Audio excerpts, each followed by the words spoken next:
Bueno, pues, buenas tardes, bienvenidos nuevamente al Centro de Estudios Contemporáneos. Mi nombre es Fernando Zapata Alejo y a nombre de todos los que conformamos el SEC, pues les doy la más cordial bienvenida para esta sesión número 3 de la cátedra Mauricio Beuchot, para la cual nos acompaña muy amablemente la doctora Diana Alcalá Mendizábal. Esta cátedra, como saben, está a cargo del doctor Arturo Mota Rodríguez, a quien le voy a dar la palabra. Gracias. Muchas gracias, Fer. Pues buena tarde a todos de nuevo. Me da mucho gusto saludarlos y me congratulo de una manera importante de tener en este momento la presencia de, bueno, aunque sea virtual, de la doctora Diana Alcalá Mendizábal, colega, ahora somos ya amigos, compañeros de trabajo intelectual, en el desarrollo, en la reflexión, en un intento de profundización de la hermenéutica analógica, su aplicación y su utilidad para responder a problemas e interrogantes que nos van surgiendo en el desarrollo del pensamiento contemporáneo, fundamentalmente.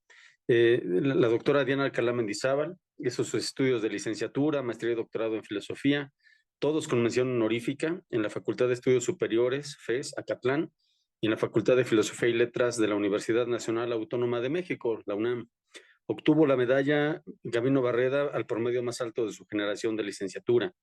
Actualmente está adscrita a la Escuela Nacional Preparatoria, Plantel 2, Erasmo Castellanos V, de la UNAM, donde ejerce como profesora titular C de tiempo completo definitiva. Cuenta con el máximo nivel de estímulo en el programa de primas al desempeño del personal académico de tiempo completo, de la Dirección General de Asuntos del Personal Académico, la DGAPA de la UNAM. Pertenece al Sistema Nacional de Investigadores del Consejo Nacional de Ciencia y Tecnología de México con el nivel 2. Recientemente subió de nivel, lo cual a mí me da mucho gusto, nos congratula también. La doctora Diana también es tutora del programa de posgrado de la maestría y doctorado en filosofía de la Facultad de Filosofía y Letras de la UNAM y de la MADEMS o de la maestría de educación media superior del Instituto de Investigaciones Filológicas de la UNAM. Incursionado de manera muy importante en el desarrollo de la investigación, sobre todo en el ámbito de la filosofía.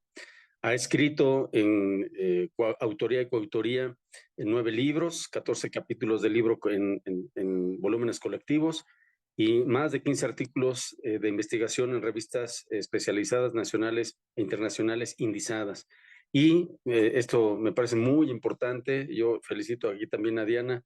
Acaba de recibir por su excelente labor y compromiso docente el galardón de Premio Universidad Nacional 2022 en el área de docencia en educación media superior, en el área de humanidades, ciencias sociales y económico-administrativas que otorga la UNAM. Es uno de sus máximos reconocimientos académicos. Felicidades por eso también, Dana, no te lo había dicho.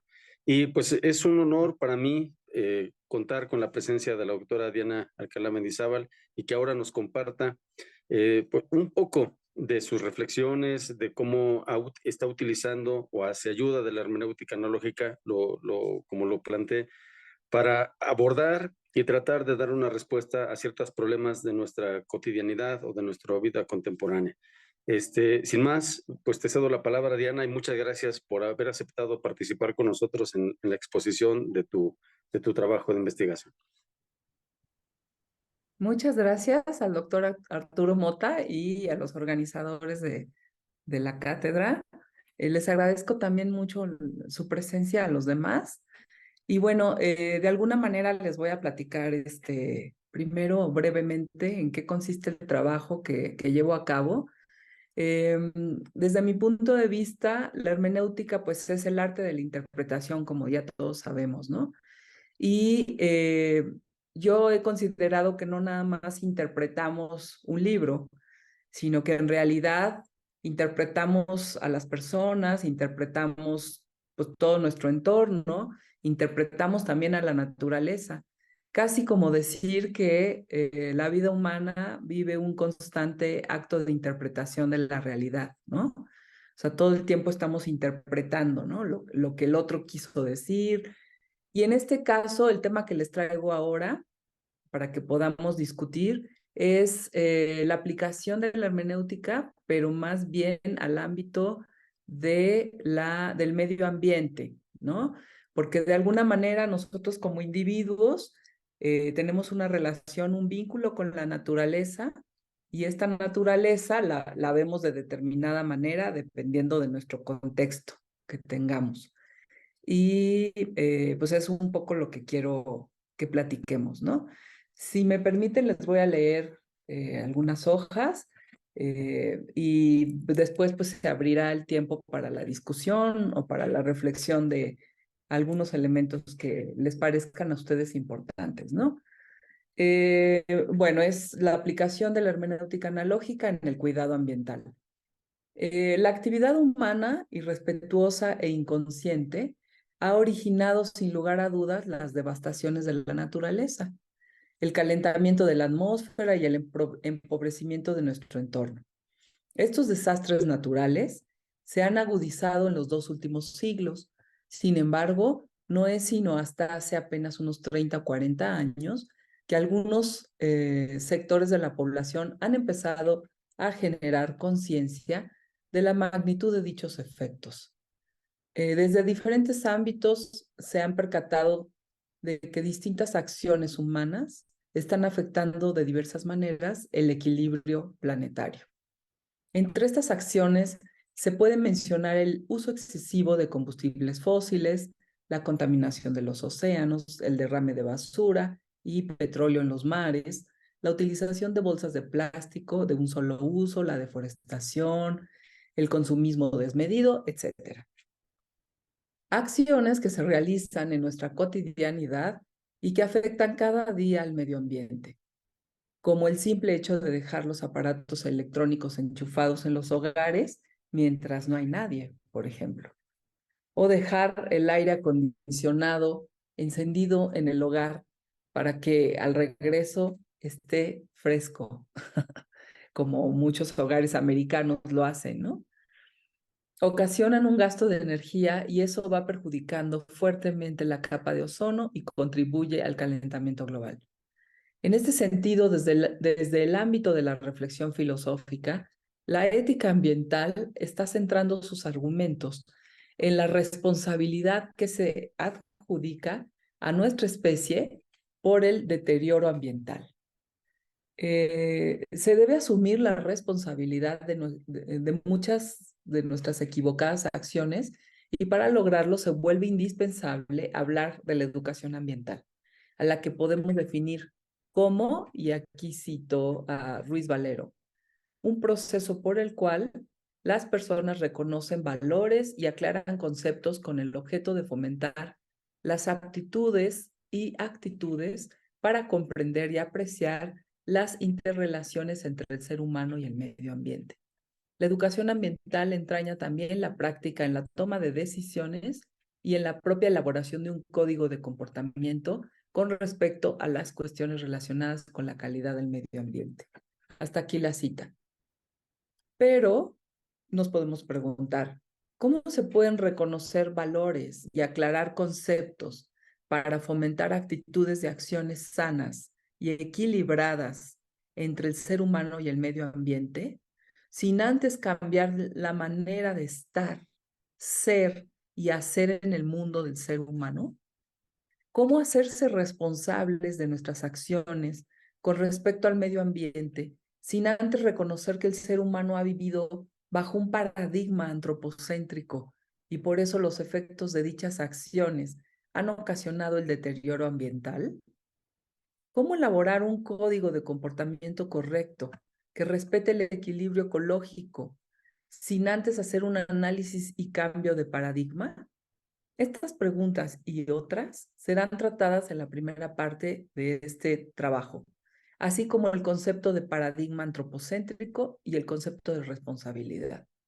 Esta última se debe asumir, pero para asumirla hay que evaluar y criticar el paradigma de ser humano que ha venido reinando desde la antigüedad, el antropocentrismo, y proponer un nuevo paradigma de ser humano que logre respetar el entorno, al planeta y a todas las especies de animales. En concreto, un paradigma humano que mantenga el equilibrio con el planeta. Ahora, con respecto al antropocentrismo. Algunos filósofos y humanistas como Peter Singer, Paul Taylor, Aldo Leopold y Alejandro Herrera, entre otros, han propuesto extender los límites de la ética, cuestionando la postura antropocéntrica y argumentando a favor de posturas más amplias, como por ejemplo el zoocentrismo o el biocentrismo. Brevemente definimos lo anterior para posteriormente relacionarlo con la hermenéutica analógica. El especicismo o antropocentrismo vienen del griego antropos, humano, kentron, centro. Es la doctrina que hace al ser humano medida de todas las cosas, eje y centro de toda valoración moral. Para Singer, cito a Singer, la única postura irremediablemente especista es aquella que sitúa al límite del derecho a la vida exactamente donde está el límite de nuestra propia especie. Hasta aquí la cita. En este sentido, el bienestar de la especie humana es lo único valioso en la organización del mundo en su conjunto. El antropocentrismo, y cito a Rivero Paulina, es una visión que en lugar de basar su ética en el valor de la totalidad del planeta o hasta el cosmos, apela únicamente al valor del ser humano. Hasta aquí la cita. Defiende los intereses de los seres humanos por encima de cualquier otro tipo de interés o preferencia del resto de los seres vivos en general. Así, el ser humano se siente con el poder de dominar a la naturaleza a su antojo. Esto es, tiene el poder de explotarla, usarla, utilizarla según su propio beneficio. Lin Huai sostiene que las concepciones antropocéntricas tienen sus raíces en la concepción judeocristiana que proclama al hombre como el centro de la creación, ya que en el libro de Génesis 1, 24, 28, Dios le concede al hombre, entre otras cosas, ser fecundo, multiplicarse, llenar la tierra y someterla, dominar sobre todas las criaturas. Esto significa que la naturaleza y los seres vivos están al servicio y disposición del ser humano. El hombre es el regidor y dueño de la naturaleza, con el permiso divino para utilizarla y transformarla. Esta posición lo único que hace es justificar y legitimar el abuso que el ser humano hace de la naturaleza. Por su parte, Aristóteles afirma que los seres en la naturaleza representan una jerarquía en la que poseen una capacidad menor de intelecto, existen para ponerse a disposición de los que tienen una mayor capacidad.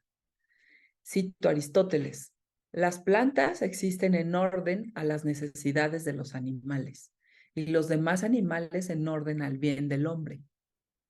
Las especies domesticadas están dirigidas a su servicio y alimentación.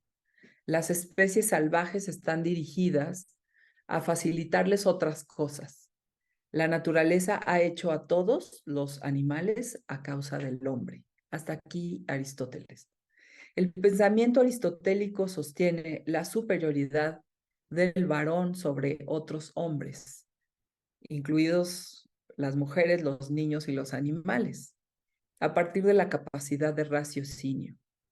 El paradigma antropocéntrico, sin duda, le ha ocasionado al planeta infinidad de problemas ambientales. Está destruyendo su entorno, su hábitat y también el hábitat de infinidad de especies. El afán de dominio, de uso y abuso de la naturaleza y sus recursos está poniendo en riesgo no solo al planeta, sino también a la propia especie humana. Ahora, en cuanto al biocentrismo, el nuevo paradigma propuesto es el biocentrismo y también denominado ecocentrismo. Viene del griego bios, que significa vida, y kentron, centro. Teoría que afirma que todo ser vivo merece respeto moral. El biocentrismo saca del centro de la escena al hombre para ponerlo en relación y en contacto directo con el resto de las entidades de la naturaleza. Cito a Vargas Cansino: El interés de la humanidad es coincidente con el resto de los seres vivos en cuanto a la tierra como morada, en el más sublime de los sentidos. No se declara a favor de reducir el deber únicamente al hombre, porque ello lo desvincula del resto de la naturaleza y lo deshumaniza. Por ello, le critica al hombre el que en esta era de la civilización técnica haya llegado a sentirse omnipotente del lado negativo de la balanza, en el abuso de los recursos naturales y el desdén a lo no humano que está vivo en la naturaleza. El ser humano, hasta ahí la cita, el ser humano ha actuado en este mundo bajo un paradigma antropocéntrico, lo que significa que ha dominado, utilizado y explotado todo su entorno para beneficiarse, y esta forma de ser, pensar y actuar ha ocasionado un desequilibrio ambiental, como ya habíamos mencionado. En palabras de Singer, lo cito, necesitamos preguntarnos qué derechos tienen de otorgar, qué derechos tienen que otorgarse a las especies que la casualidad ha hecho que nos estén sometidas. Hasta ahí la cita. La propuesta de algunos teóricos es cambiar de paradigma e ir hacia el biocentrismo, en el que el papel del ser humano deja de ser central y se convierte en una especie más que habita el planeta. El ser humano no estaría en la cúspide como el ser ajeno y superior en la Tierra, sino que sería parte de ella. Seríamos una especie más en el entramado de la evolución. Si se piensa que cada uno de los organismos debe ser tomado en cuenta como individuo, se habla de una concepción biocéntrica individualista. Pero si se piensa que el todo es más importante que las partes, es decir, si se piensa en la totalidad de los ecosistemas, entonces hablaríamos de una ética biocentrista holista. Como ejemplo de esta visión en la cual el hombre se sabe y se siente parte integral de la tierra, tenemos la carta del jefe apache de la tribu Duwamish, que pronunció ante el gobernador del territorio de Washington en el año 1854, en respuesta a la propuesta de comprar sus tierras y remitir a los indios a las reservas. No sé si conocen esta carta que le han denominado Carta al Jefe Seattle. Y ahí se pregunta, ¿cómo se puede comprar o vender el cielo si aún el calor de la tierra? Esta idea nos resulta extraña. Si no somos dueños de la frescura del aire y del fulgor de las aguas, ¿cómo podrán ustedes comprarlos? Cada pedazo de esta tierra es sagrado para mi pueblo. Cada brillante agua de pino, cada ribera arenosa, cada neblina en el oscuro bosque, cada claro y hasta el zumbido de cada insecto es sagrado para la memoria y para el pasado de mi pueblo. La savia que circula por las venas de los árboles lleva consigo la memoria de los pieles rojas. Los muertos del hombre blanco se olvidan de su tierra natal cuando se van a caminar por entre las estrellas. Nuestros muertos jamás olvidan esta hermosa tierra porque ella es la madre de todos los pieles rojas. Somos parte de la tierra y ella es parte de nosotros. Las flores perfumadas son nuestras hermanas. El venado, el caballo, el águila majestuosa. He aquí a nuestros hermanos. Las escarpadas peñas, los prados húmedos de rocío, el calor corporal del potrillo y del hombre. Todos somos una misma familia. Hasta aquí un fragmento de la carta al jefe Seattle. La carta expresa de una forma real y profunda un tipo de relación del hombre con su entorno, sustentada en una visión integral y respetuosa, un reclamo por el olvido del ser humano sobre su esencia y conciencia y relación con la naturaleza. Lo importante aquí es la vida, por la vida misma. Me parece rescatable y muy valiosa la intención de cambiar el paradigma. Creo que el antropocentrismo ya no es válido en la situación actual planetaria, pero considero que el biocentrismo tal vez no sea la esperada y anhelada solución. Es aquí donde observamos una relación estrecha con la hermenéutica analógica, que es una propuesta planteada por el filósofo mexicano Mauricio Beuchot y que tiene una actual vigencia y aplicación en muchos ámbitos del pensamiento filosófico. Considero que tanto el antropocentrismo como el biocentrismo son extremos interpretativos y ambos nos llevan a dogmatismos y relativismos en cualquier ámbito. Es dogmático pensar que el ser humano es el único ser en la naturaleza que tiene el poder de usar, manipular y explotar todo su entorno, porque se le otorga un poder que en realidad no debería de tener, ya que, como mencionaba anteriormente, es una causa de la devastación y depredación de la naturaleza. Depredación de la naturaleza. Y por el otro lado, otorgarle el valor único a la vida, como lo hace el biocentrismo, es volver intocable a la naturaleza. El ser humano debe asumir su responsabilidad por lo que provocó y no se justifica de ninguna manera salirse del escenario, zafarse de la responsabilidad y colocarse ahora no como la figura central, sino perderse entre todas las especies. Habría que buscar un punto medio en donde ya no se sostenga la idea de seguir explotando a la naturaleza sin prever las consecuencias. Para encontrar este punto medio entre estos dos extremos tan excluyentes, la analogía nos ayudará en la búsqueda del equilibrio interpretativo y del equilibrio medioambiental. Y paso ahora a la parte de la hermenéutica analógica como un nuevo paradigma bioético. El cambio de paradigma humano debe estar mediado por el equilibrio que puede dar la analogía. Esta constituye una adecuada mediación, que en este caso se requiere para no caer en los extremos y peligrosos paradigmas interpretativos. Ya no podemos seguir existiendo como especie humana actuando antropocéntricamente, esto es, explotando y utilizando los pocos recursos naturales que aún nos quedan. La actitud de dominio, abuso y sobreexplotación, característica del antropocentrismo, pone en terrible peligro al planeta. Aunque contamos con leyes o normas que regulan la materia ambiental, estas, cito a Primac, son insuficientes para la conservación si no van acompañadas de un estricto control, programas de educación ambiental y alternativas económicas. Hasta aquí la cita.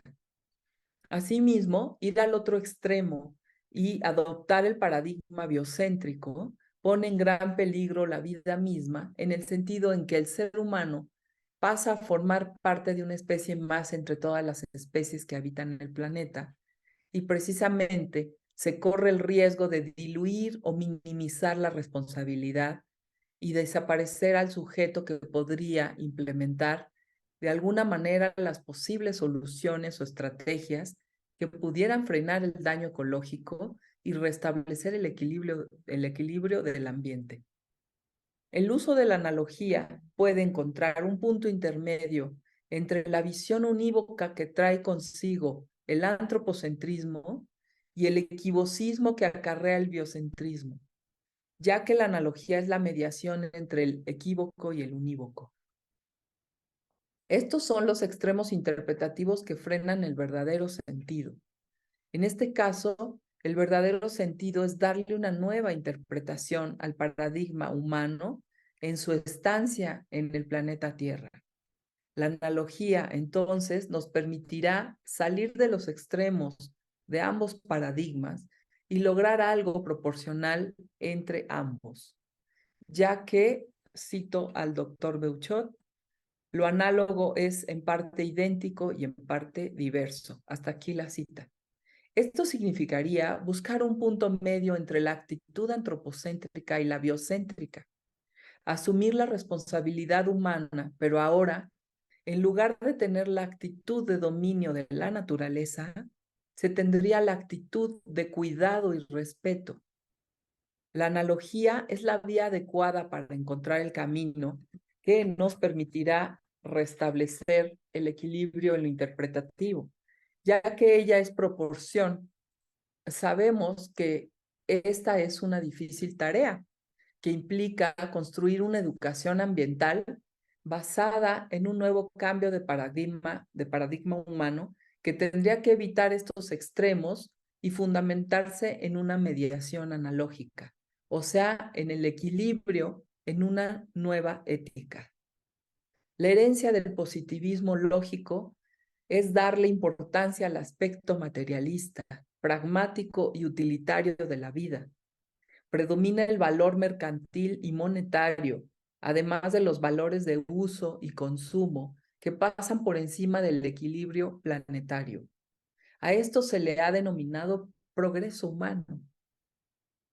Progreso humano. Ajá. Idea que desde la hermenéutica de la naturaleza se debe cuestionar y criticar. ¿Es progreso deteriorar al ambiente?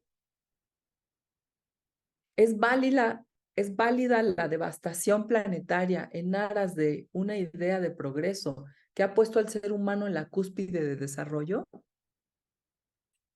Los problemas causados por este afán incesante de consumo y devastación por el progreso humano son innumerables.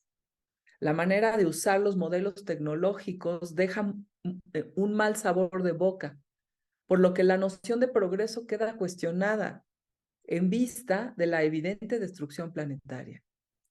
Es necesario entonces llevar a cabo el ejercicio de repensar la cuestión para construir una noción de progreso en la que no solo se incluya al ser humano como principal y único actor de la película. Habría que considerar también a todos los seres que integran la biosfera, la fauna y la flora, ya que todos ellos forman parte integrante y constitutiva de la vida planetaria. Justamente la vida sería la categoría primordial en la que todo tendría que basarse y dirigirse, es decir, generar una conciencia ambiental incluyente que cambie la idea antropocéntrica de poner en la cúspide al ser humano.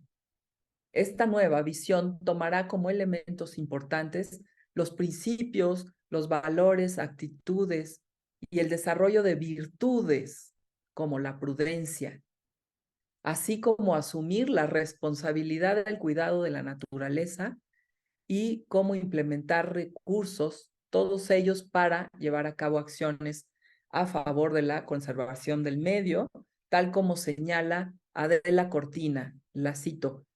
A estas alturas de la historia, se hace cada vez más evidente la necesidad de contar con unos principios morales que cuenten con el respaldo unánime de todos los pueblos y culturas del planeta, si es que queremos afrontar responsablemente los graves problemas que ensombrecen el presente y amenazan el futuro, sobre todo el hambre, las guerras, el deterioro de la biosfera, con sus secuelas de catástrofes ligadas al cambio climático. Hasta aquí, Adela Cortina. De lo anterior, se desprende que es necesario ampliar los linderos de las consideraciones morales y reconocer la urgencia de una moral universal que se aplique a nivel planetario, así como que promueva una verdadera toma de conciencia indispensable para una adecuada educación ambiental. Debe ser una moral que tenga como valor central el respeto por la vida, enseñándole además a la humanidad la real y verdadera práctica de los valores, como la libertad, la igualdad, la solidaridad, la paz, el respeto, la tolerancia, la cooperación, la justicia, el diálogo, la creatividad para generar y promover valores específicos, concretos y aplicables a la educación ambiental, como los siguientes: amor a las personas, amor por la tierra, generosidad, honradez, conducta ecológicamente positiva, responsabilidad, empatía, e interés por otras culturas, tolerancia, amabilidad, sustentabilidad, reciclaje, reuso, suficiencia, eficacia, durabilidad, solidaridad, mesura, redistribución, prevención, ahorro de energía, respeto a la vida de todos los seres vivos, etc. Los filósofos actuales, como los anteriormente mencionados, comienzan a transformar el paradigma que ha prevalecido desde la modernidad. Han cambiado de la visión antropocéntrica a la biocéntrica. De esta manera, la ética se ha vuelto bioética para criticar las acciones humanas a las que les falta conciencia y responsabilidad, para sugerir principios y valores que principalmente respeten la vida en toda la biosfera. Existe en nuestros días la construcción de una nueva ética que interpreta la naturaleza, ¿no? Hablando de hermenéutica, no como se ha hecho en el pasado, como un objeto. Aquí está el meollo del problema, ¿no? Se le ha interpretado como un objeto a la naturaleza, al cual se le puede mover, hacer, abusar, explotar, sino como un ente vivo que interactúa con el ser humano y que al mismo tiempo le da posibilidad de la existencia. Una nueva ética que evite pensar únicamente en el bienestar humano, que también incluye el bienestar de la naturaleza y de todos los seres que la habitan, ya que en las éticas tradicionales nada más se consideraba al ser humano como el único con beneficios y derechos. Si se cambia esta manera de concebir la ética, entonces se estaría subrayando la importancia de la vida de todas las especies en su totalidad, para que la existencia de la vida en el planeta continúe y no nada más asegurar la existencia de la especie humana, la cual sería imposible de preservar sin la existencia de las demás especies. La manera de pensar antropocéntricamente implica egoísmo y destrucción. El biocentrismo implica respeto, compasión y amor por la vida. Sin embargo, aunque las diferencias de enfoque pueden provocar ciertas discrepancias, ambas éticas coinciden en la necesidad de que se reconozcan las causas últimas que han provocado el desastre ecológico. La falta de solidaridad, la inconsciencia, la ignorancia y la ambición humana han sumido en la miseria económica y cultural a una gran parte de la población mundial. Esto es, entre las raíces del problema ecológico está la moralidad, por lo que el hombre debe asumirse como el portador de una especial responsabilidad moral frente a su capacidad técnico-científica como potencialmente destructora de la vida en la Tierra. ¿Cómo se puede fundamentar una ética biocéntrica con las anteriores características? La manera de hacerlo es a través de la hermenéutica analógica. Esta es la interpretación de la naturaleza en una visión media, equilibrada, que permita pensarla como algo vivo, lleno de sentido y significación, no cosificada y muerta. La hermenéutica analógica es la propuesta teórica metodológica de Mauricio Beuchot que permite interpretar de una manera adecuada y prudente la naturaleza. Por eso se aplica a innumerables temas y conceptos. En este caso, aplicada al tema de la educación ambiental y a la construcción de una nueva ética, que sea bioética. La hermenéutica analógica va a evitar caer en estas interpretaciones extremas que nos lleven a conflictos, como por ejemplo, al extremo por deficiencia y al extremo por exceso, como lo veía Aristóteles, ¿no? Interpretaciones ambas que llevan al univocismo y al equivocismo. Esto es, la naturaleza no es una sola cosa, como un objeto fijo y estático, Esa sería una interpretación unívoca. Tampoco es todo lo que se nos ocurra decir de ella.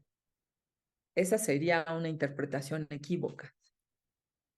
La hermenéutica analógica es la interpretación que se basa en la analogía, la cual permite la mediación y la interpretación sensible y prudente de la naturaleza. Es una interpretación que rescata y contempla las semejanzas, pero también las diferencias.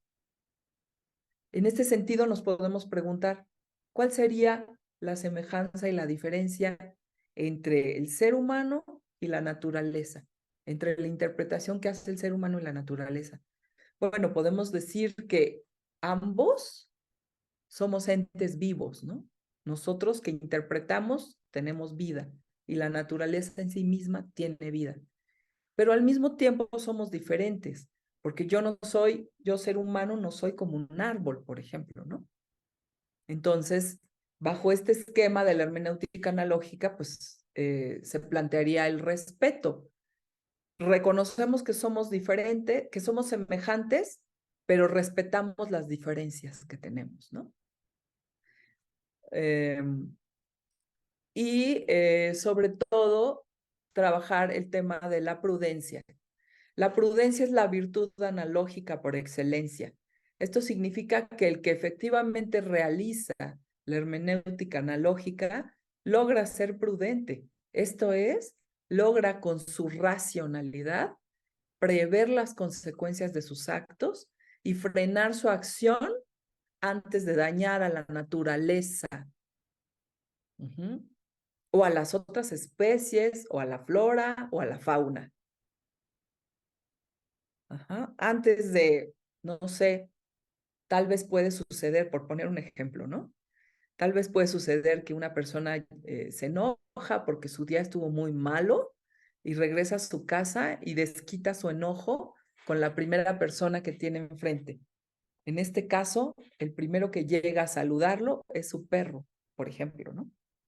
Y entonces, pues pobre perro le va mal porque la persona descarga totalmente su enojo en el perro, ¿no?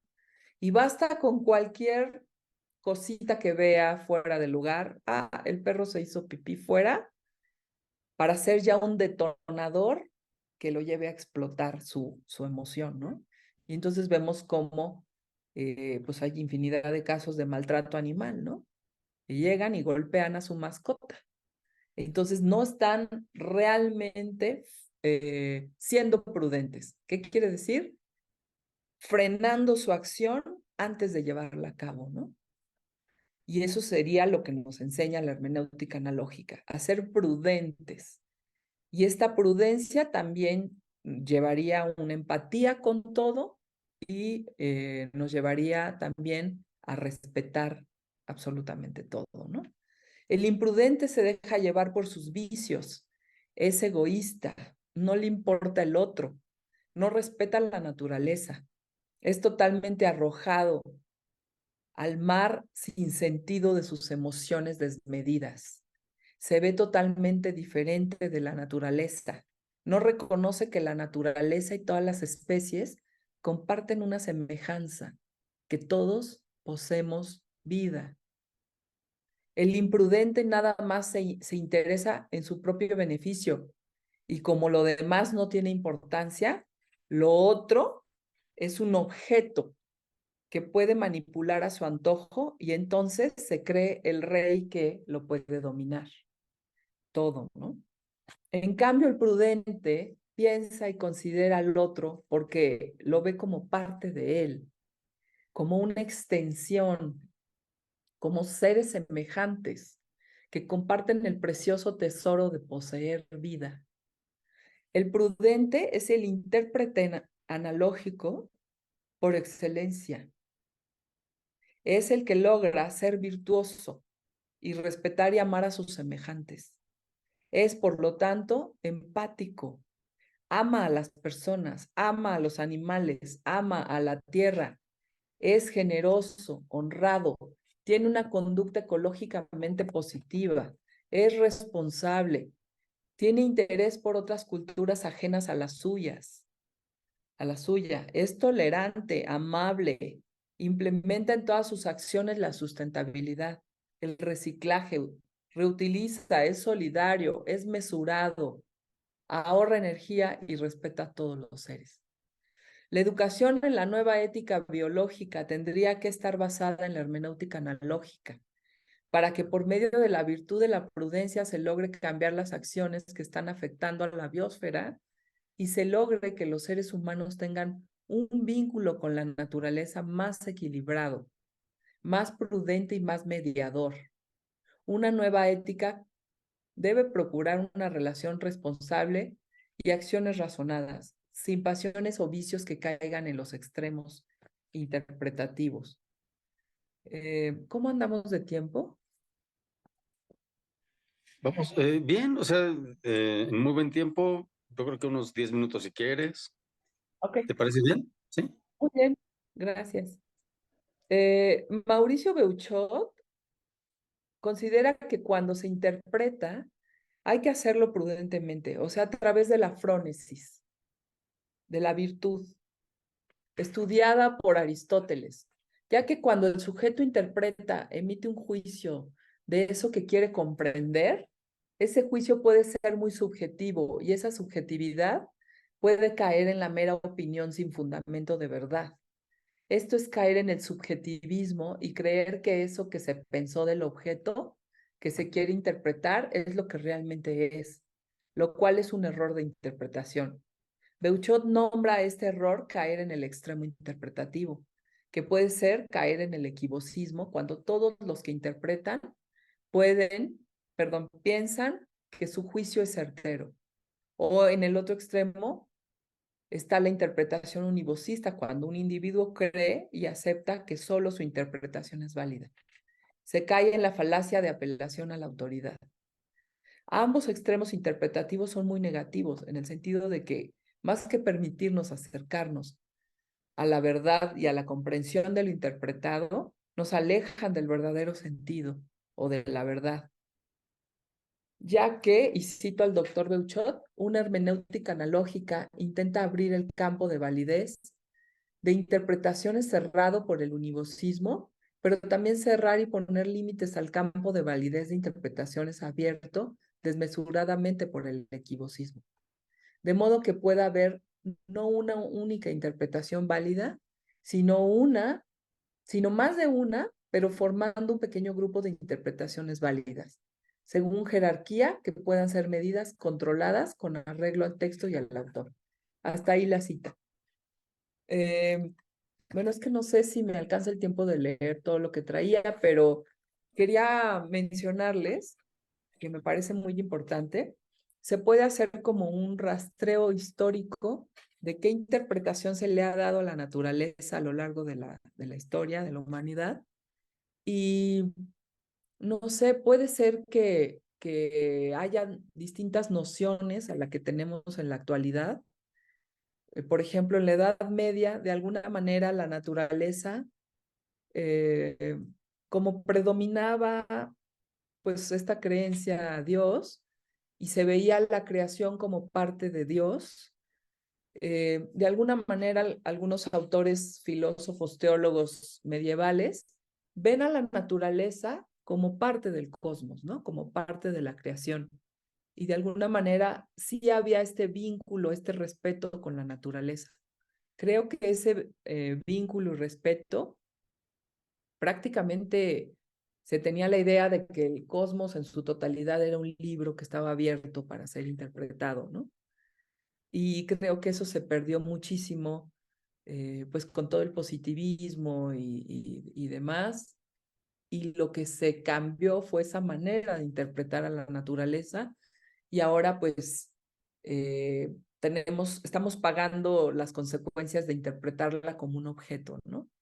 Entonces, con esta propuesta de cambiar la ética a una nueva ética basada en la hermenéutica analógica, pues estaríamos de alguna manera tratando de hacer un equilibrio mediador entre estos extremos en los que se ha interpretado la naturaleza y de alguna manera, pues, eh, es una vía, ¿no? Que nos permite comprender a la naturaleza en su sentido más profundo, ¿no?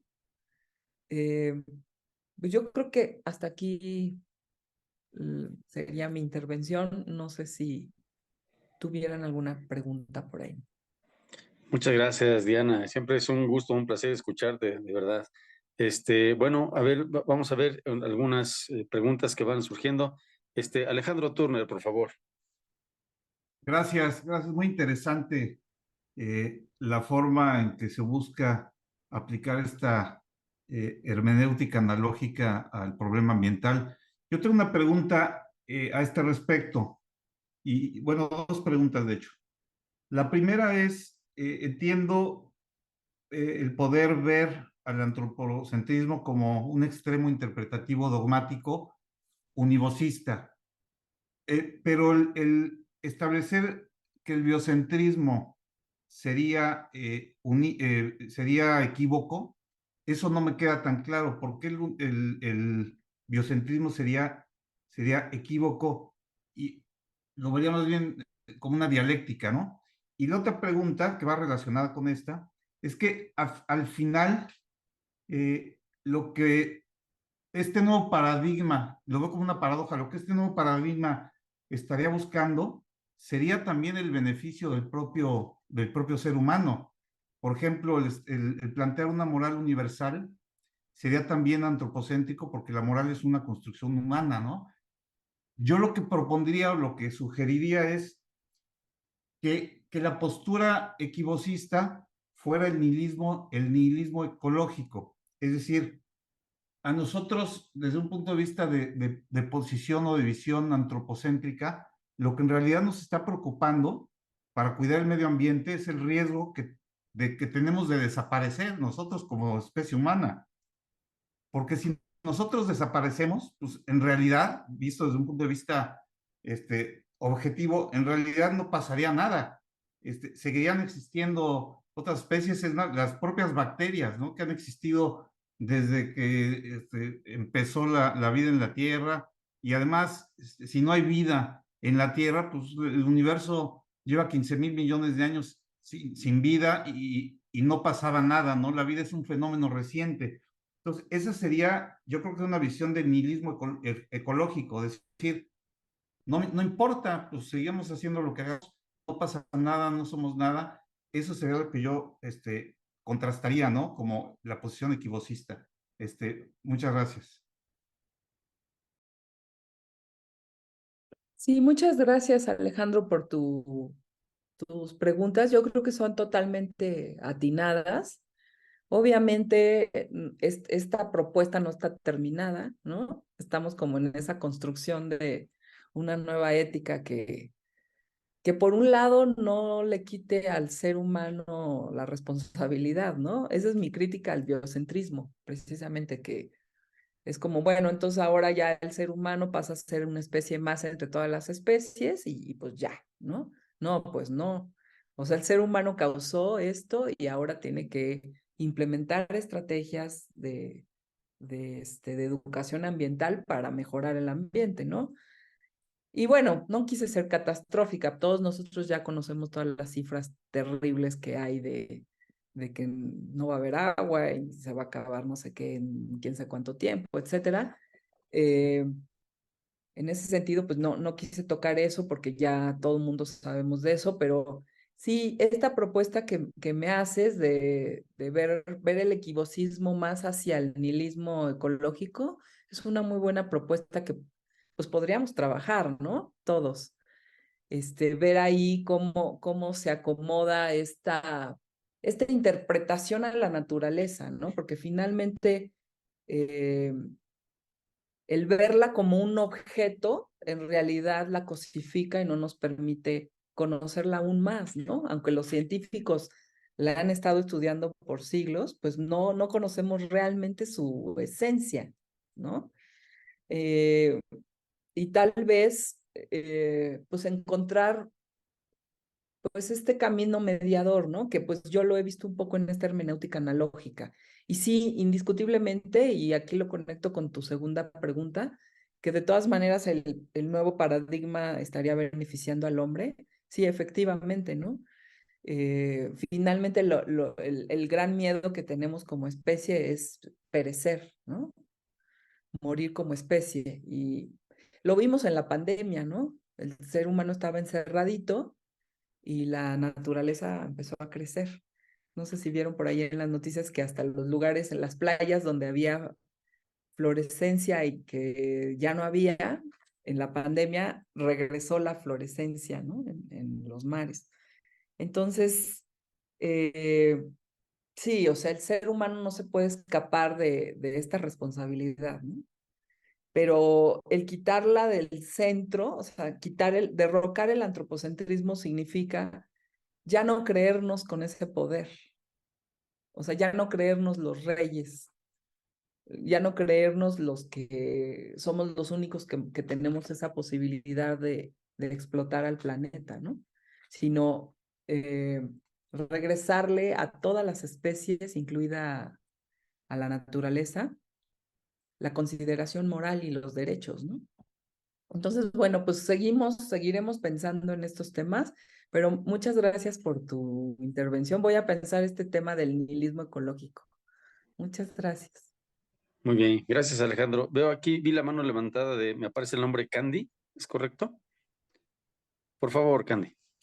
Así es, gracias. Buenas tardes a todos. Saludos desde Uruapan, Michoacán. Yo soy una humilde maestra rural de telesecundaria. Doctora Diana, un placer estar aquí. Y desde mi contexto, pues voy a hacer mis preguntas. Mis preguntas solo son dos y espero que me disculpen si son demasiado básicas. La primera es, ¿cuál es la postura política, ¿no? de la hermenéutica analítica? Porque si bien pasar de objeto a sujeto a la naturaleza, pues requiere de un proceso también jurídico, ¿no? Y de lucha social, donde se tiene que plantear esa postura políticamente. Entonces, ¿cuál es la postura política ante esta situación que sería como la ruta, ¿no? Que como movimiento social podríamos estarnos planteando.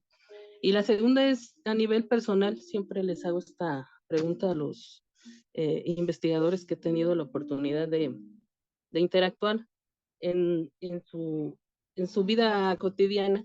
¿Cuáles serían dos referentes filosóficos, aparte del maestro Mauricio, que han abrevado a su iniciativa metodológica y también a su propuesta, ya de manera personal? Saludos a todos y gracias.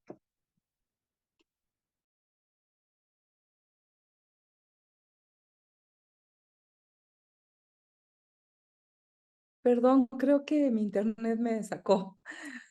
Perdón, Candy, pero sí alcancé a escuchar tu pregunta. Sí, las dos. No, la segunda no la escuché, perdón. La segunda es que nos diera o me diera dos referentes de los filosóficos de los cuales abreva usted directamente como persona, o sea, la mujer Diana, no la doctora, aparte del maestro Mauricio. ¿Cuáles serían como sus referentes filosóficos de vida?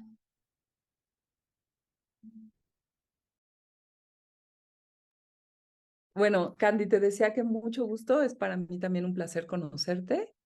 Gracias por haber entrado. Pues mira, has tocado un punto bien importante y yo creo que también ese es un tema que hay que seguir desarrollando en esta propuesta, que es el ámbito político. ¿Sí está Candy? Sí, perdón. Es que de repente se mueve la pantalla y ya no te veía. Mira, las personas, los políticos, pues antes son personas, ¿no? Y antes de ser políticos, pues también tienen un vínculo ético, ¿no? Entonces, desde mi punto de vista, aquí habría que pues, desarrollar una educación ambiental basada en la analogía, o una educación ambiental analógica, basada en la prudencia,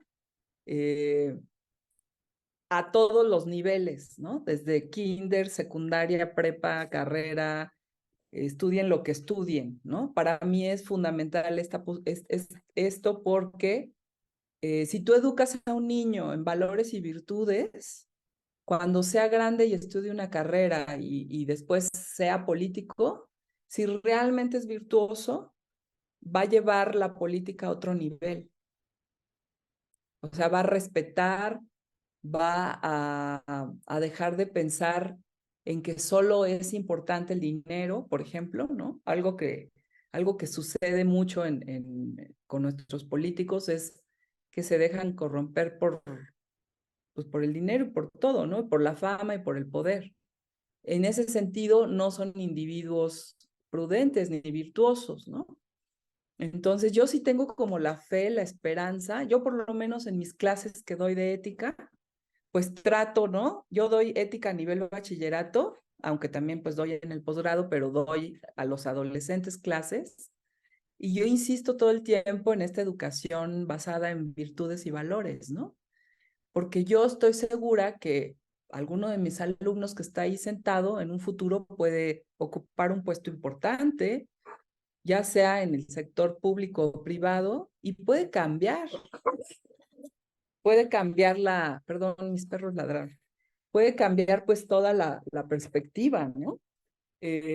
Por ejemplo, tengo yo el orgullo de haberle dado clase a un chico que ahora trabaja en la NASA, a un chico que se apellida Piña. Yo le di clase hace muchos años de ética y pues salió de la preparatoria, estudió física y ahora, bueno, me imagino que estudió alguna especialidad en astrofísica y ahora está trabajando en un proyecto de la NASA.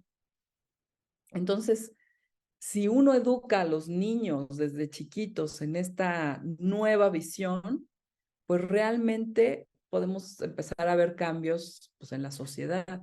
Y si estos chicos se dedican en un futuro a la política, pues pueden ser políticos virtuosos, ¿no? De hecho, pues esa es la idea de Platón, ¿no? Si todos recordamos el diálogo de la República de Platón, pues él está pensando que el mejor gobernante debería ser un filósofo. ¿Por qué está pensando eso? Pues porque un filósofo tiene un poquito más de conciencia de estos temas y tal vez tenga desarrolladas las virtudes, ¿no? Entonces, eso es yo creo que lo más importante para mí. Y dos referentes de vida, híjole, sí me la pones un poco difícil porque eh, también he estado estudiando yo mucho el tema de los símbolos en la Edad Media, los símbolos religiosos en la Edad Media, y, y pues tengo casi en mi altar a muchos teólogos medievales, ¿no? Que me encanta su manera de pensar, y me encanta su manera de pensar porque están proponiendo una ética basada en virtudes. O sea, realmente seríamos otro planeta si tuviéramos virtudes y valores, ¿no? Este, Nombres, ¿qué te puedo decir? Pues algunos filósofos, como, eh, bueno, obviamente Mauricio Beuchot, aquí presente también Arturo Mota, sí lo considero referente de mi vida. Hemos caminado juntos y es un ejemplo a seguir. Y pues algunos colegas también de la UNAM, pero eh, pues básicamente hace poquito conocí a un español experto en unos temas de religión que se llama Eduardo Maridiolas y la verdad también ahora ya es uno de mis referentes de vida. No sé si con esto te respondo, Candy. Sí, gracias, muy amable. Muy bien, no, pues muchas gracias, Candy. No, no, no, ¿y qué te tomas, Diana? Ya, bueno, seguimos. Me aparece aquí la mano de Tania, por favor. Muchas gracias. Muchas gracias, Diana, por la presentación, ¿no? Y por el planteamiento justamente metodológico, ¿no? De relacionar la propuesta de la hermenéutica analógica con este tema pues fundamental, ¿no? Me quedé bordeando el asunto del progreso, de la noción de progreso, toda vez que parece como invitar a reflexionar sobre una problemática que se mantiene vigente y que tal vez implique un modo en cómo, por un lado, hay una apuesta al ejercicio de la facultad intelectiva, racional en cuanto a su uso, pero también sus abusos, que tal vez ahí está parte de la problemática fuerte, y este modo para acercarse a objetos, no a otras manifestaciones de la vida, ¿no? Por ese costado pareciera que esta aplicación de la teoría podría dar la ilusión de un progreso, ¿no? Y que algunas respuestas en donde se pone en debate pues lo ético darían como efecto, por señalar alguna, la respuesta de Einstein ante el proyecto Manhattan, ¿no? Que de cualquier manera estaba ya en un momento en donde faltaban dos, tres cosas para que se realizara, ¿no? O bien la de Hawking, ¿no? Que lo que dijo es, bueno, vamos a buscar vida afuera, ¿no? Ya. Entonces, digamos que ahí estaría como una vertiente, ¿no? La otra pareciera presentar, no estoy diciendo que sean las únicas, estoy diciendo que son, digamos, como las más inmediatas para mí en este momento, ¿no? Pareciera presentar esta versión de progreso en un uso ante condiciones que angustian al ser humano, como la enfermedad, por ejemplo, ¿no? La aplicación del conocimiento de la energía atómica, por ejemplo, al tratamiento contra ciertos tipos de cáncer, ¿no? Entonces, no se resuelve el problema, pero sí es una manera de poder acercarse a, a algo, ¿no? Que por lo menos, bueno, hasta el momento sí ha tenido algún tipo de efecto en ciertos padecimientos, ¿no? Entonces, eh, esa condición como no solo vicaria, sino que por un lado presenta una ilusión que se ha como adecuado bastante bien a la forma de cierto capitalismo en sus versiones más como pues eh, nubladas, ¿no? O sea, uno ya, como el capitalismo es muchas cosas, ¿no? Se adapta muy bien proporcionando esas ilusiones, pero por el otro también está exceso, ¿no? Lo que hace es proponer que en algunos momentos sí se encuentran, ¿no?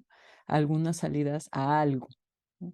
Entonces, esta referencia plantearía una problemática para el Froney en el ejercicio de la frónesis, porque pareciera así implicar una formación en relación a los valores, por supuesto, fundamentales, ¿no? En el humanismo, pero por el otro, la posibilidad de distinguir que no para todos, digamos, puede, puede ser aplicable ese beneficio. Eh, Voy a algo muy concreto, ¿no? Si pensamos en las prácticas al interior de países como Alemania o Canadá, en el resguardo de sus ecosistemas, de sus bosques, por ejemplo, que Alemania es de lo que más cuida, no sucede lo mismo cuando tienen prácticas políticas con otros países, se muestra el abuso, el exceso y eh, incluso los no pagos, ¿no? Que se realizan entre gobiernos de manera que eso ya llega a otras cosas, ¿no? Entonces, estas prácticas parecen resguardarse en una noción nacionalista solo para algunos, ¿no? Que también en la pandemia mostraron que no se trata de una formación ética de los ciudadanos. O sea, fueron países que tuvieron graves problemas para que la población como comprendiera de qué se trataba, que tuviera esa empatía con el otro, en fin, ¿no? Entonces, esta cuestión del Froney, desde tu perspectiva, o sea, qué tipo de complejidad está planteando, ¿no? La formación de ese ser humano.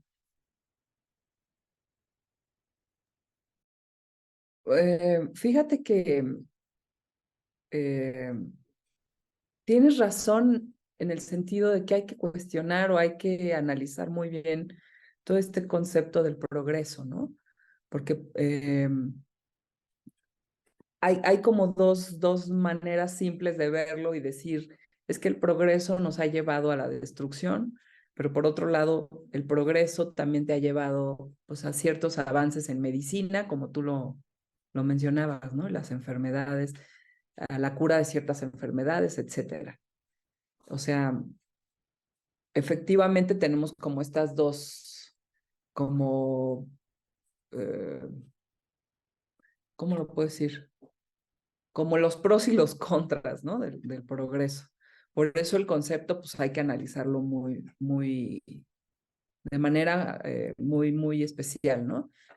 Y yo lo que te contestaría sería que todo tiene que ver con la educación de cada persona, desde la interioridad.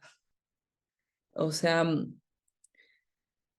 ¿cómo lo digo? Un poco como lo que le decía a Candy, ¿no? Si no educamos a los niños desde chiquitos a ser respetuosos, cuando sean grandes no van a ser respetuosos, punto. No hay de otra, ¿no?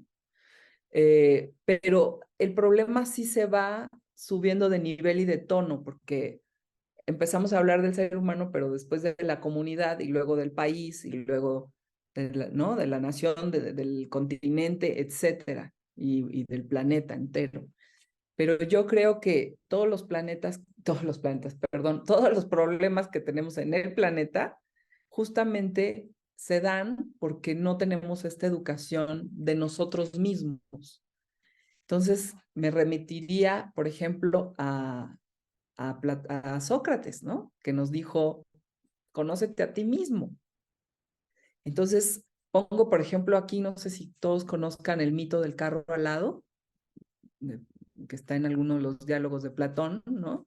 Y es esta alegoría de que somos como una carreta jalada por caballos. Un caballo representa pues, un lado, que es el bien, la otra carreta el lado malo, que sería, o también se interpreta como que un caballo es nuestra racionalidad y el otro caballo son nuestras emociones, ¿no? Entonces, realmente lo que necesitamos hacer es educarnos a nosotros mismos para que estos dos ámbitos de nuestra vida, ya sea el bien y el mal, o ya sea nuestra racionalidad y nuestras emociones, no predominen y se desborde mi acción en el mundo, ¿no? Porque, vuelvo a insistir, todos los problemas que tenemos personales, en familia, en la comunidad, en el país, en la política, y así nos vamos, tienen que ver con el haberse dejado tomar por las pasiones, ¿no? O sea, como si un lado de la carreta no pudiera funcionar porque le jalamos de más al caballo, ¿no? Entonces, en realidad no nos conocemos. Y entonces, el mismo Platón está proponiendo, pues, este equilibrio proporcional en la conducción de nuestra propia carreta, que es la vida, ¿no? Entonces, no voy a poder ser un buen gobernante si no domino mis pasiones, ¿no? Si no me conozco a mí mismo y domino mis pasiones. Entonces, un poco, pues mi respuesta es esa. Hay que autoeducarnos, ¿no? Conocernos a nosotros mismos y autoeducarnos. No sé si con esto te respondo un poquito, ¿no? Sí, sí, sí, en parte, Diana, porque el auto es lo que me parece un poco complejo, ¿no? Porque la práctica justamente de la sabiduría pareciera tener que ver con un encuentro con el otro a partir del diálogo, quizá, ¿no?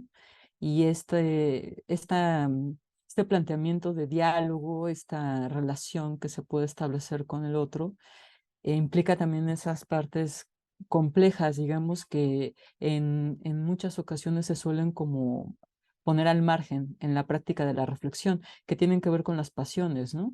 Igual que con las enfermedades, o sea, como tratar de sacarlas y no de asumir, por ejemplo, la muerte, ¿no? O sea, la muerte es parte de algo que llamamos vida y encontrarle un lugar en la existencia y avanzar con eso, sino que más bien se tratan de expulsar igual la ignorancia, igual los goces, etcétera, ¿no? Gracias. Ay, de Muchas nada. Sí, gracias. efectivamente, no podemos tener diálogos si no me controlo a mí misma, ¿no? O sea, si estoy enojada y no me controlo a mí misma, pues no, ni soñando vamos a poder dialogar, ¿no? Y sí, sí tienes razón en el sentido de que podemos conocernos a nosotros mismos a través del otro, ¿no? Es muy interesante este tema, pero te agradezco mucho, Tania. Muchas gracias, Tania. Néstor, por favor. Sí, muchas gracias. Bueno, pues primero que nada, un agradecimiento por tan clara esta exposición, o bueno, ponencia. Yo voy a seguir la primera participación que nos dieron, pero creo que ya en la conversación con la profesora Tania, creo que ya me la resolvieron. Entonces, de todos modos, probablemente agregue algo, no sé. Lo primero que pensé en este cuidado o esta preocupación por derribar el paradigma antropocéntrico respecto al medio ambiente, fue en pensar una analogía, o por lo menos guiar un pensamiento de la hermenéutica analógica con la prudencia hacia mm, el cuidado o por lo menos el respeto a que hay hay seres vivos que no están en una jerarquía inferior respecto al ser humano, ¿no? Que es este derribe aristotélico que tenemos. Y entonces me surgió la pregunta, y este es el núcleo de mi participación, la relación entre el respeto y la responsabilidad. Me pareció muy importante. Ya creo que con el autocuidado, el autocontrol que viene a decirnos cuando respondí a la participación de la profesora Tania, pues quizás haya allí algo mm, de la base ética que podría darnos una especie de luz sobre esta relación tan importante, porque cuando nosotros hacemos la responsabilidad, pues podemos abordarla de diferentes maneras. Si es al modo kantiano, pues entonces estaremos hablando de una ética trascendental en donde nosotros per se de ser una posición digna de un ser humano, nos tendríamos que hacer cargo de las demás especies, ¿no? Pero eso no derriba nuestro objetivo, ¿no? El paradigma antropocéntrico. Y si se piensa de otra manera, por ejemplo, al modo estoico, que es los círculos de Hierocles, que es lo que primero me llevó a la mente, que son estos pequeños círculos de cuidado, en donde empieza el círculo con nosotros mismos, el más pequeño, luego el de nuestra familia, luego el de nuestra ciudad, luego el de la humanidad, y ahí terminan estos círculos de cuidado hacia nuestros entornos, pero no extiende el último círculo que yo agregaría el del medio ambiente, ¿no? Es una especie de otro cuidado que podría proponerse allí en la filosofía estoica y que es otro tipo de responsabilidad. Entonces, respetar a otra persona o a otro ser vivo como ese sujeto protagónico de su propio bien, que diría esta postura de biocentrismo, el, pues es una relación problemática entre respeto y responsabilidad, ¿no? Y bueno, ese yo quería abordar precisamente cómo utilizaremos la hermenéutica analógica para abordar en este tema sobre respeto y responsabilidad. Pero igual y creo que ya con la postura a la respuesta de la profesora Tania se acercó a este problema, ¿no? Y ya, nada más, ya me callo. Gracias. Sí, no, no, gracias, Néstor. Muchas gracias por Es muy interesante todo lo que estás señalando.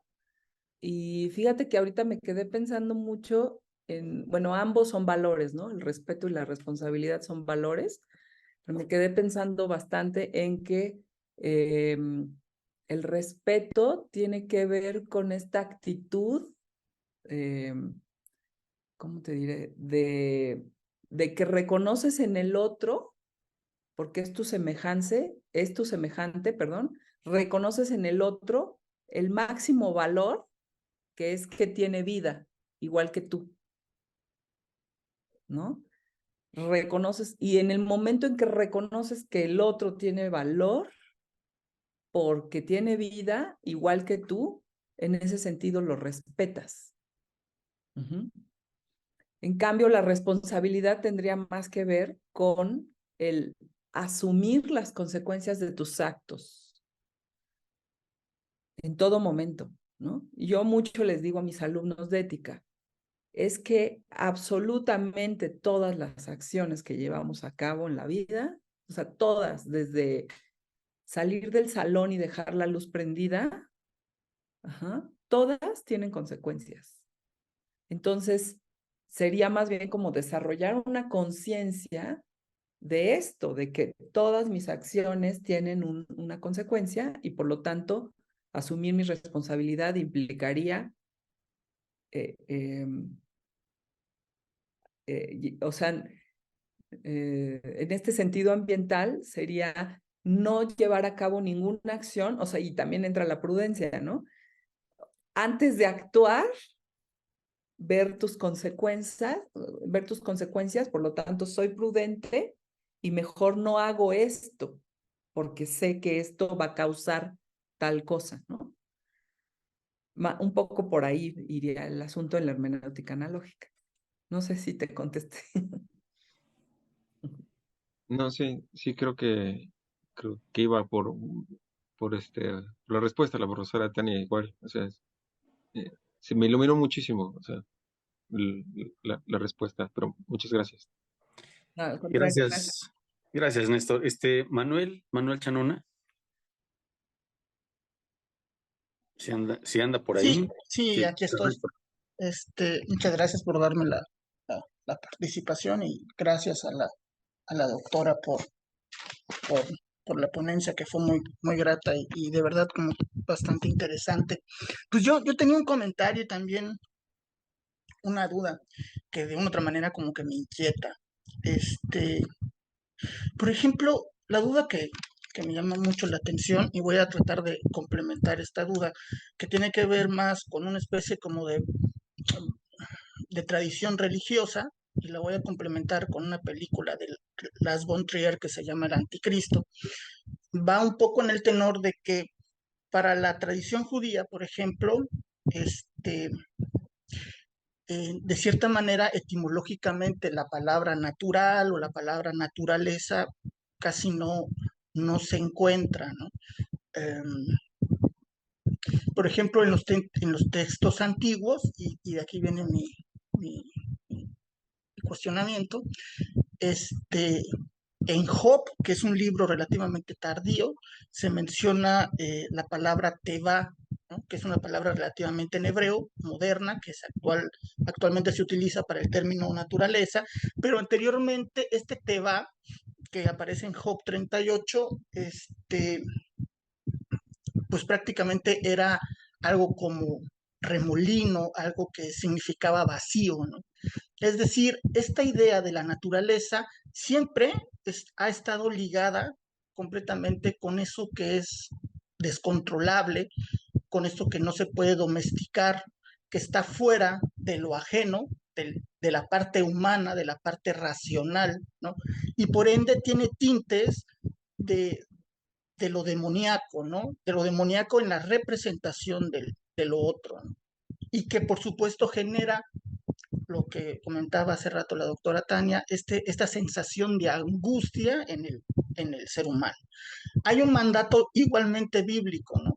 Este mandato de poder domesticar, que hay un problema ahí de exégesis, o poder adueñar o poder usar las cosas naturales, ¿no? Y el hombre, de una u otra manera, siempre ha tratado de, domesticar a la naturaleza, ¿no? A medida de lo que vamos de imperar su razón, ¿no? Pero esto es como relativamente problemático porque si hacemos una línea de tiempo, hasta la actualidad, al hombre mismo le genera angustia a la naturaleza, ¿no? No sabe qué hacer. O sea, sí retoma elementos de la naturaleza para domesticar a la naturaleza y sacarle provecho a lo natural, pero realmente la naturaleza le sigue sobrepasando al hombre de tal manera. Lars von Trier en la película del Anticristo inclusive menciona a la naturaleza con lo femenino, ¿no? Eso que nos sobrepasa, es el otro lo que nos sobrepasa, esto de no poder tener el control, ¿no? Y yo creo que va a ser un mal que probablemente nos acompañe relativamente siempre a través de querer buscar una manera como de racionalizar, de ser quizás más o menos gentil con el otro, con el animal, ¿no? De hacer como campañas políticas. Siempre va a haber una parte ahí en donde el hombre no va a poder tener el control y al querer tener el control, domesticar a la naturaleza, creo yo, que va a cometer siempre, constantemente, atropellos, ¿no? Creo yo que la naturaleza y el hombre eh, sí pueden convivir, pero a costa de algo, ¿no? Considero yo, no sé qué tan mal o tan perdido esté. Eso era mi duda y mi participación. Gracias. Te agradezco mucho, Manuel, tu observación, esta referencia que haces a Job, me sirve mucho, la voy a revisar. Pues como les comentaba, mi propuesta está en construcción, entonces son elementos que me sirven a mí bastante para seguir investigando. No, yo creo que estás en lo correcto, ¿no? El hombre siempre ha querido dominar a la naturaleza. Ese ha sido siempre el propósito, pero pues tienes razón, hay veces que la naturaleza obviamente saca todo su poder y, y tiene al hombre pues completamente abajo, ¿no? Y pues lo podemos ver en todos los desastres naturales, etcétera. Y ahí es donde surge la angustia humana, ¿no? Y es donde el hombre puede ver su pequeñez. Pero sí, no he visto la película que mencionas del Anticristo. No sé si está en Netflix, ¿sabes? No, Manuel, si no, está creo que no está. Creo que está en Movie. Bueno, sí. Creo que está en Movie. Bueno, las de Lars yo las he visto en Movie, pero bueno, hay que ver. bueno para revisarla, pero sí, también por ahí, yo creo que es totalmente esta tarea de hermenéutica, ¿no? De comprender a la naturaleza, porque ya sabemos todos que la pretensión hermenéutica siempre es llegar a la comprensión. Entonces, pues es la tarea que en este caso, en esta aplicación que hacemos, pues intentamos, ¿no? Comprender a la naturaleza y llegar a describirla, a saber qué es lo que está pasando ahí y cuál es nuestro vínculo con ella. Yo creo que aquí lo importante es lograr este vínculo equilibrado y armonioso con la propia naturaleza, ¿no? Porque finalmente pues estamos conviviendo y de alguna manera nosotros también somos parte de la naturaleza. Entonces, pues te agradezco mucho, Manuel, tu comentario. Gracias, Manuel. Oigan, le damos 5 minutos más, nos extendemos 5 minutos más para la participación de Diana. ¿Les parece bien? A ver, Diana, por favor. Muchas gracias. Prometo no tardarme. Gracias por permitirme participar y Diana, muchas gracias por la reflexión. Yo me quedé un poco pensando en esto del cuidado de la vida, que al final es una tarea de la bioética. Tú ya nos hablabas de los diferentes tipos de vida, que en este caso es la vida vegetativa, animal y la humana. Y nos ponías un ejemplo de diferencia y semejanza, y un ejemplo entre un árbol y el ser humano, ¿no?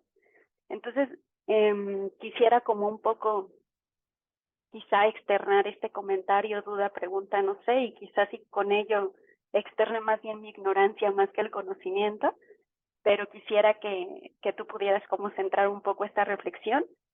Si se puede establecer una diferencia y semejanza entre un ser vivo de 5 meses en el vientre materno y entre un cigoto, embrión o un feto.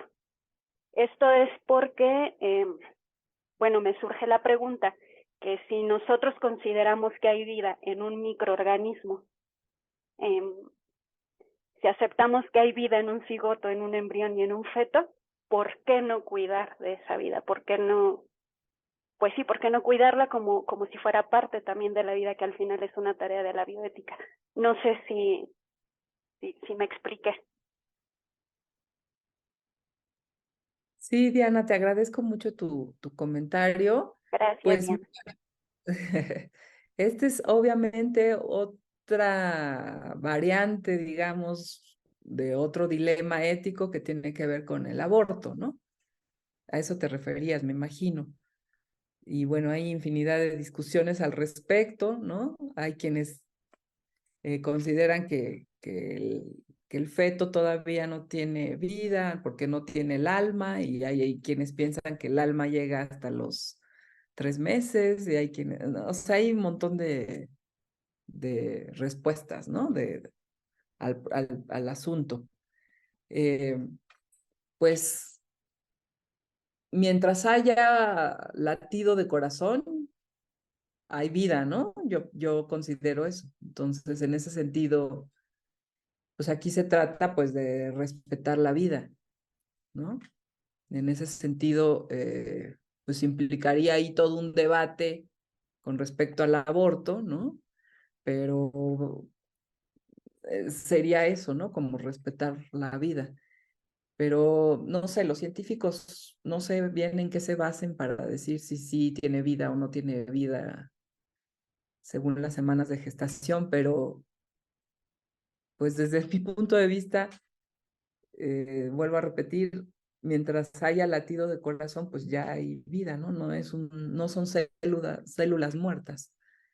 Pero en Exacto, fin, y me parece relevante porque justo pensando en esto de que se tiene que tener un cuidado hacia la vida, me parece totalmente relevante que se piense también sobre este tema, ¿no? O sea, sí es válido pensar la vida desde lo vegetativo, lo animal, el ser humano, pero me parece que también habría que replantear si hay vida o no hay vida, porque si hay vida, entonces ¿a qué estamos comprometidos, ¿no? En términos de bioética, al cuidado de la vida, ¿no? Entonces habría que replantear todas las políticas públicas y muchos temas, ¿no? Que hoy en día estamos viviendo, que son bastante complejos, pero que se tendrían que poner sobre la mesa. por supuesto. Sí, yo también a mis alumnos de ética lo que les digo es, chicos, hay que tener una educación sexual, ¿no? O sea, ¿para qué llegamos al aborto? Mejor nos cuidamos y punto, ¿no? ¿Para qué llegar a esta situación? Digo, si quitamos los casos extremos de violación, etcétera. Pero sí, indudablemente es todo un tema que se presta pues para discutir y para investigar, ¿no? Te agradezco mucho, Diana. Muy bien, pues muchas gracias. Yo creo que nos extendimos un poquito, pero estuvo muy bien. Muchas preguntas, muy padre. Quedó una pregunta ahí en el chat de Santiago, pero si les parece bien, le pasamos la pregunta a Diana, y si no sé si en un breve audio después o un breve mensaje nos la quisiera responder, y por vía del centro le hacemos llegar a Santiago la respuesta de Diana, ¿no? Pues Diana, te agradecemos mucho, ha sido muy nutrida la participación. Me parece que para mí siempre es un gusto, un placer escucharte y ver por dónde va el sentido de tus reflexiones, de tu manera de abordar problemáticas, auxiliándote de la hermenéutica analógica, poniendo en el tintero también en la discusión la propuesta del doctor Beuchot, que ya tiene tintes, pues Mauricio es muy modesto, pero ya tintes ya mundiales, ¿no? Pero bueno, Diana, te agradecemos mucho tu participación. En breve te haremos llegar tu constancia también de participación en la cátedra, y le cedo la palabra a Fernando, a Fer Zapata, para que cierre nuestra sesión. Gracias, Diana, nuevamente. No, pues muchas gracias. Únicamente reiterar las gracias a la doctora Diana por la brillante participación, y a todos pues por haber por haber nutrido, ¿no?, los comentarios, al doctor Arturo por la moderación y bueno, por ser el coordinador de esta cátedra que cada vez se robustece y se enriquece más, ¿no? A la doctora Tania Costa por toda la organización y pues únicamente invitarlos a la siguiente sesión. Volveremos a publicar un enlace de un formulario para que reciban la cuarta sala y pues vernos por acá entonces el próximo mes, ¿no? Les agradezco nuevamente a todos y bueno, pues invitados entonces a encontrarnos dentro de unas semanas. Muchas gracias. Buenas tardes a todos, Buena gracias. tarde. Hasta Hasta pronto. luego.